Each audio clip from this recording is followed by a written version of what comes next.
Welcome back, Founding Champions, welcome back. Scott here, Founding Champions, and I'm glad that you have come back. So, check it out. Look at the screen before you. Now, this is going to be me talking about the spoilers. We've already talked about Lady Olander and the Looming Harridan. And so, next up, we got 6 cards right here. Aventus, we'll start off with him. How about that? Aventus, Magister of Hammerhall, revealed at the Warhammer World Weekender. Warhammer World is also when the entire game was, what was that, last year? So we are at the 1-year anniversary of the game being revealed. So congrats, still around. All right, Aventus, Magister of Hammerhall. It's unique, even though, because it costs 10, you couldn't run a second anyways. No health modifier, which is good. Wizards a lot of times do give negatives. We do see wizards giving as much as 2 health points, though. Champion, Wizard Warrior. It's a Stormcast. Heroic Act, deploy 1 spell from your hand or deck onto this champion. Nice tutor effect. If your deck was searched, shuffle it afterwards. This Heroic Act can only be used once per game. Now, what is this? Yes? Okay. All right. Let me make some updates, guys. Now, there are two things that I want to point out about this card that I know some of you have probably already seen. What is that symbol on the bottom right? Number 1. And number 2, check out the rotation sequence on this card. Check it out. So, first off, that symbol, this is the symbol of what realm that this card is from, or the spell is going to be from. That we haven't seen any of those cards yet, but I assume you play that spell from that realm, and then it will rotate this guy. So I don't know how many of those spells are going to come out in this, in this set. I don't know if they're going to be order only spells, or if there's going to be colorless spells, or basically universal spells, unaligned. So I don't know about those. They better be pretty good. But in either case, you can search through your deck to go get it. So, I mean, you can make it a one of, and eventually you're going to play it on them. But better than that, check out his first and second quest rotations. Stormcast, followed by damage. Really good. It's basically you play 1 card. His Heroic Act will then get his 3rd quest objective, and then you just play an ability after that spell goes away. So it's a 3-card quest. It can be turbo rotation depending on if that spell, how many corners that spell has, or if those spells are also only Heroic Acts. So we don't know. It can rotate fairly quickly. Next up, we got Scarbrand. There we go. Scarbrand. I mean, okay. I don't need to tell you that this card's broken. I don't need to tell you that this card is broken. Okay, so check it out. You play a dude, that dude's going to do damage, maybe even the turn that it comes out, and then he's going to do damage again next turn. Boom, boom. That's 1 card, 2 cards, and then 3 cards here in these other corners. So it's a 3-card quest rotation. It's pretty good. It can be quested as early as next turn. So on turn 1, you play a dude, he does damage rotate. Next turn, he does damage rotate. And then for your your first and second abilities or actions, you will play 2 abilities back to back. So if you're playing against Scarbrand, don't put a unit across from Scarbrand, because that will give them an extra out. If they don't have 2 burn spells, they might have that 1 removal spell. So think about that. You might not want to play a card against Scarbrand. Just think about it. If you're playing with Scarbrand, if you have the choice between 2 different units, you want to pick a unit that isn't like Choreographs, because you want your opponent to play a card across from Scarbrand, so that in case you do have removal, you can remove their creature in front of Scarbrand. Or you can just play 2 different named burn abilities. Yeah, not too much to say about that. His effect is really just a pseudo blessing on a champion. So it's like you have 5 blessings in that deck, and I think that's okay. I think that's pretty good. Scarbrand, I think, is going to replace the likes of Archeon. Well, we have to see what the other cards in the set are going to be, but if Scarbrand was to, in a vacuum, just released among the wild, I think Scarbrand's going to be the favorite over Archeon. I think it's going to be the favorite over Bloodthirster. You're gonna have the Bloodthirster, the Archeon, the Scarbrand decks. I think you're gonna see more Scarbrand. That's my opinion. Also, a lot of other people share that same opinion.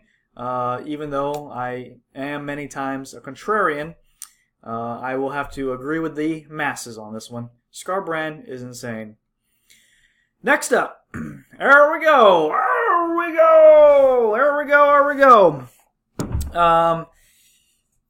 This is a very big, there we go. You see that a lot in 40k. It's also an ability in 40k. You get to reroll failed charges.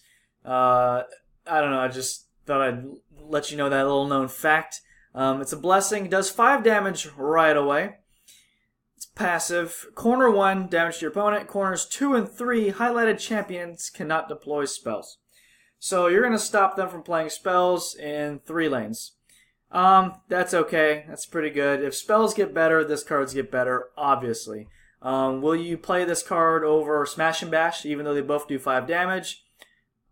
No, you're not going to play this over Smash and Bash. Now, if people are playing more spells, if spells become popular, despite Gordrakk having that +2 damage to abilities, despite that, here we go. There we go.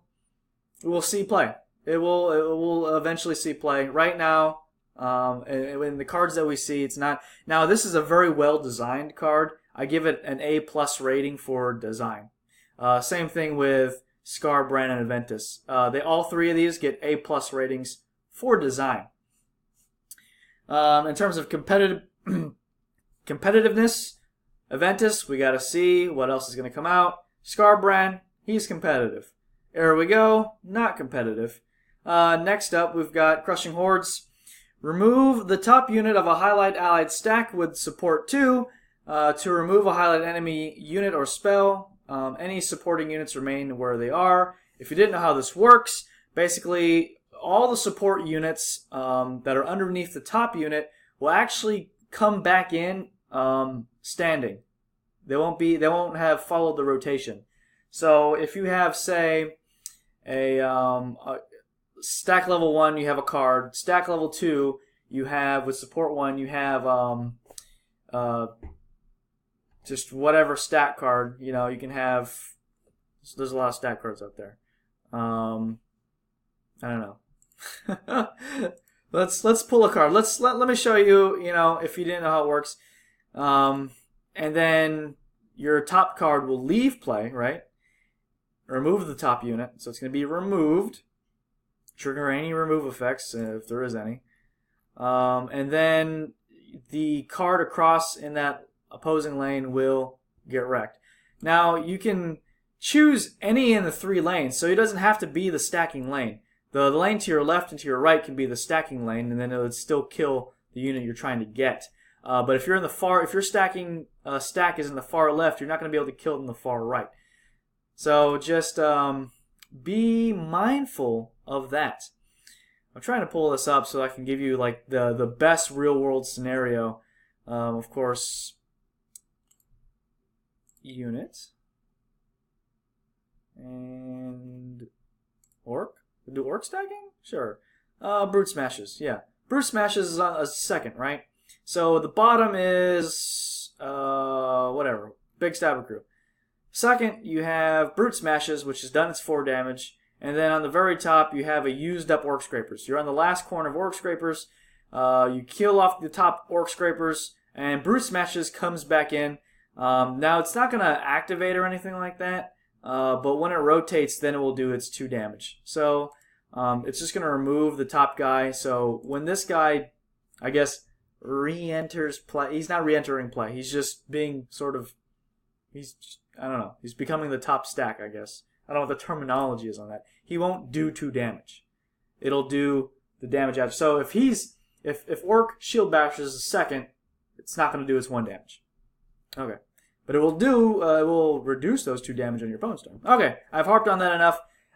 Crushing Hordes is an A+ on just theme of that set of cards, destruction.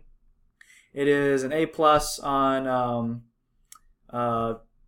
design. I think it's a very well designed card. I think you did a really good job, Play Fusion, in designing Crushing Hordes. Very good job, in my opinion. Next up, Blood Knight Castellan. I think this was revealed either yesterday or today, or earlier today or something like that. Blood Knight Castellan. It is a vampire unit. Has 3 corners. Damage your opponent. So you're going to do 4 damage. When a highlighted unit is removed, restart this unit.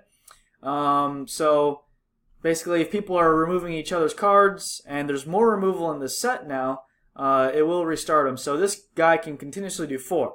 Do 4. Do 4. Basically doing cycle charges. If you've played Blood Knights in the Warhammer, I guess, what is it? Total War Warhammer. If you don't know what that is, Google it. It's a great game. Total War Warhammer, you do something called cycle charges. You take your cavalry, you charge into them, you turn them around, they do a cycle, and they do a little loop-de-loop, and then charge right back into the enemy, because smashing into the enemy with your swords and spears and just the body of a dead horse does a lot of damage. So cycle charges, you're basically cycle charging.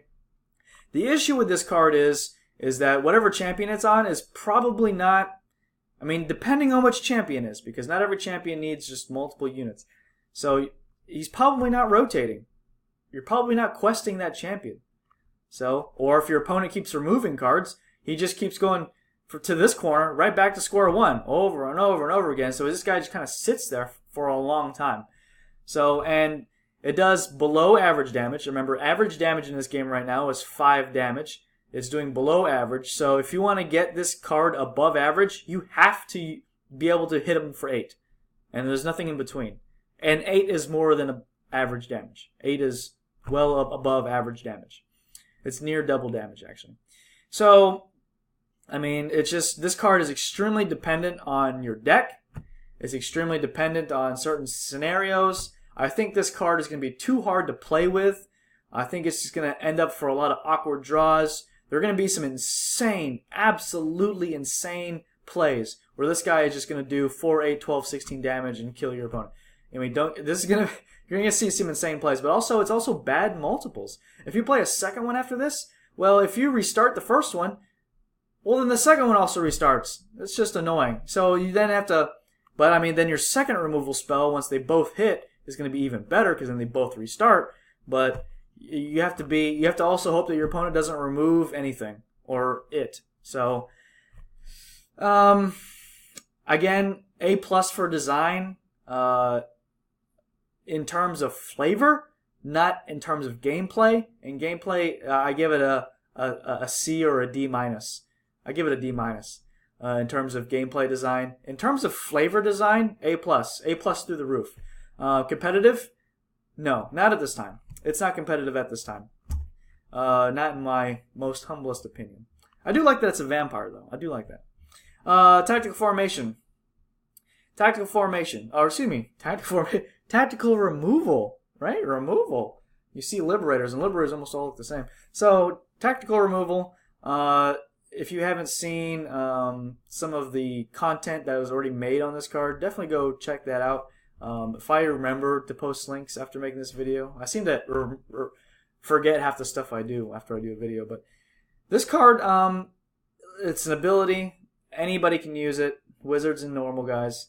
Rotate any enemy spell or unit 1 step forwards. Remove a highlighted spell or unit. So the way this is going to work is that you just rotate any other stuff. You just rotate it. And if you rotate a stacking unit forward, then it rotates out, gains additional actions, rotate it forward, whatever. It's outstanding. Death has a card. It rotates a card forwards or backwards and it does 3 damage. This card just rotates a card. Removes a unit. Order needs a lot of abilities, and in a future video I'll show that. But I'm out of time, guys. I'm out of time. It's almost 15 minutes. And with the last 10 seconds, I do want to thank you for watching. Together we are the 5th Grand Alliance. And guys, I hope you have an outstanding day.